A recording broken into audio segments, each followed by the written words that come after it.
लगभग सभी भारतीयों के दिलों पर राज करने वाले दिलजीत दोसांझ सिर्फ एक पंजाबी सिंगर या एक्टर ही नहीं बल्कि एक मास्टरमाइंड व्यक्ति है। इन्हें हमेशा पता होता है कि इन्हें अपना रुख किस तरफ करना है, कहां से इनको ज्यादा सिंपैथी, ज्यादा फॉलोअर्स और ज्यादा फेम मिलेगा। फिर चाहे वो पंजाब के किसानों का किसान आंदोलन हो, जिसमें दिलजीत दोसांझ ने बढ़ चढ़ के पार्टिसिपेट किया था और किसानों को सपोर्ट किया था। यह आंदोलन पूरे तरीके से नरेंद्र मोदी गवर्नमेंट के अगेंस्ट किसानों के द्वारा किया गया था। या फिर दिलजीत दोसांझ की जनवरी 2025 की नरेंद्र मोदी से मीटिंग हो, इस मीटिंग के बाद दिलजीत दोसांझ ने अपनी इमेज नेशनल और इंटरनेशनल लेवल पर पूरे तरीके से क्लियर कर दी। हाल ही में दिलजीत दोसांझ ने अपने ट्विटर हैंडल पर अपनी बहुत ही इंपॉर्टेंट और बड़ी मूवी सरदारजी 3 का ट्रेलर रिलीज किया है। इस ट्रेलर में दिलजीत दोसांझ के साथ मेन रोल में एक पाकिस्तानी एक्ट्रेस हानिया आमिर को देखा जा रहा है। आपकी जानकारी लिए बता दूं, हानिया आमिर ये वही पाकिस्तानी एक्ट्रेस है जिन्होंने ऑपरेशन सिंदूर के दौरान इंडियन आर्मी को अपने एक्स हैंडल और इंस्टाग्राम पर बहुत ही बेशर्मी के साथ क्रिटिसाइज किया था। लेकिन अगर दिलजीत दोसांझ जी की बात करें, इन्होंने इंडियन आर्मी और ऑपरेशन सिंदूर के सपोर्ट में ना तो कोई ट्वीट किया, ना ही कोई कमेंट और ना ही किसी प्रकार का कोई भी पोस्ट अपने किसी भी सोशल मीडिया पे शेयर किया। पंजाबी और बॉलीवुड इंडस्ट्री में फेमस हीरोइनों की कमी पड़ गई थी, जो दिलजीत दोसांझ ने अपनी इस मूवी में एक पाकिस्तानी एक्ट्रेस को लिया, जिसके सभी सोशल अकाउंट इंस्टाग्राम से लेकर यूट्यूब इंडियन गवर्नमेंट इंडिया में बैन कर चुकी है। दिलजीत दोसांझ जी की इमेज एक बड़ी इमेज है लगभग हर भारतीय में। ये बहुत ही फेमस सिंगर है। आपके दानों के कारण हमारे लाइफ के कई बड़े इवेंट्स यादगार रहे हैं और हमने उनको बहुत एंजॉय किया है। परंतु जब बात देश की आएगी तो सबसे पहले देश और बाकी सब कुछ उसके बाद यही एक भारतीय की पहचान है। दिलजीत दोसांझ के गाने 100 मिलियन से भी पार चले जाते हैं। तो क्या हम पे इस बात का आइडिया नहीं था कि अगर वो किसी पाकिस्तानी एक्टर के साथ काम करेंगे तो इंडियन ऑडियंस के दिल पे क्या बीतेगी, उन 24 लोगों की फैमिली कैसा लगेगा जिन्होंने पहलगाम अटैक में अपनी फैमिली को गवा दिया। दिलजीत दोसांझ की बात छोड़िए, क्या इस मूवी के डायरेक्टर या प्रोड्यूसर को इस बारे में आइडिया नहीं था? इनको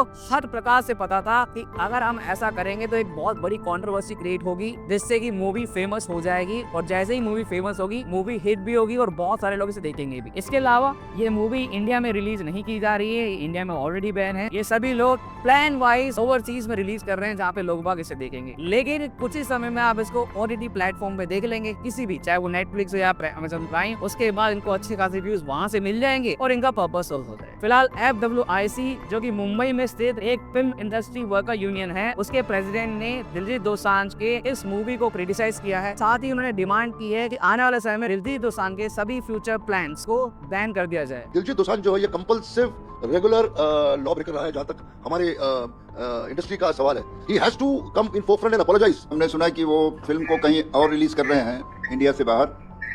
यदि वो ऐसा करते हैं तो हम उनको और उनके प्रोड्यूसर को हमेशा के लिए बैन इसके करेंगे। अलावा एक जानकारी मैं आपको और देना चाहता हूं कि दिलजीत की कुछ ही समय में बॉर्डर 2 भी रिलीज होने वाली है। इसकी शूटिंग काफी समय से चल रही है। बॉर्डर 2 1971 की वॉर के बेस पे ही एक पार्ट 2 बनाया जा रहा है बॉर्डर 1 का, जिसमें लीड रोल सनी देओल के द्वारा प्ले किया जा रहा है। इनके साथ सपोर्टिंग रोल में दिलजीत दोसांझ इस मूवी में है। एक तरफ एक मूवी में एक पाकिस्तानी एक्ट्रेस को कास्ट करते हैं ऑन पर्पस, ताकि आपको पाकिस्तान की ऑडियंस और पाकिस्तान से भी फेम मिल सके, और दूसरी तरफ आप एक ऐसी मूवी बनाते हैं जिसमें आप अपने आप को एक देशभक्त दिखा रहे हैं, पाकिस्तान के अगेंस्ट वॉर लड़ते हुए दिखा रहे हैं। आपकी बहुत रिस्पेक्ट थी दिलजीत दोसांझ जी, पर अब नहीं है। आपने अपने पैर पे खुद कुल्हाड़ी मारी। वो कहते हैं ना कि एक मछली पूरे तालाब को गंदा कर देती है। ये सारी शुरुआत शाहरुख खान के द्वारा की गई थी। 2017 में अपनी रईस मूवी लेके आए थे, जिसमें उन्होंने एक पाकिस्तानी एक्ट्रेस को, हिना खान को लीड रोल में कास्ट किया था। इससे पहले 1980 में पाकिस्तान की हीरोइन को बॉलीवुड मूवी में कास्ट किया गया था। खैर, आप अपने ऑडियंस है, ये हमें डिसाइड करना है कि हम किसकी मूवी देखेंगे, किसे फेवर करेंगे और किसे फेवर नहीं करेंगे। हमारा मानना सिर्फ इतना है कि वो व्यक्ति जो देश के अगेंस्ट काम कर रहा है, फिर चाहे वो कोई सेलिब्रिटी है, सिंगर है, पॉलिटिशियन है या फिर क्रिकेट स्पोर्ट्स पर्सन है, हम उसके खिलाफ हैं। हम उसके साथ कभी नहीं खड़े हो सकते। दिलजीत दोसांझ जी को अपने एक्स एक्ट के लिए देश और ऑडियंस से माफी मांगनी पड़ेगी और ये मूवी उनको डिलीट करनी चाहिए तरीके से। हम ये भी डिमांड करते हैं कि दिलजीत दोसांझ जी को बॉर्डर 2 की मूवी से भी निकाल दिया जाए, बिकॉज इस हरकत के बाद बॉर्डर 2 जैसी मूवी को डिजर्व वो नहीं करते। टेक केयर, जय हिंद।